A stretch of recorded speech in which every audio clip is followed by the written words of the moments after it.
In this video, I'm gonna teach you how to use your Greenlight card on Roblox. It's a very quick and easy process, so make sure to follow along. If you have a Greenlight debit card that you have funds on and you wish to buy Robux, all you have to do is go to the official Roblox website at www.roblox.com or open up the mobile app. Regardless of which option you pick, you will be able to purchase Robux and use them.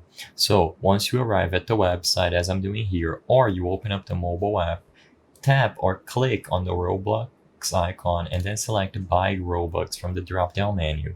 You can choose between a subscription over here or a standard Robux package. Make sure you have the necessary amount of funds on your Greenlight card before you make the purchase and select the amount that you would like. From the list of options, you have to select a debit card.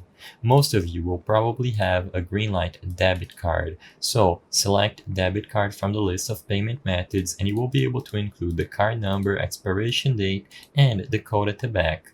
All of this can be found on the Greenlight mobile app, or you can get your physical card in hand. As long as you include all the necessary information and you confirm the purchase by having enough funds on the card at the time of payment, you will receive your Robux and you will be able to use them right away. I hope I was able to help you on how to use your Greenlight card on Roblox. If this video helped you, please be sure to leave a like and subscribe for more quick and easy tips. Thank you for watching.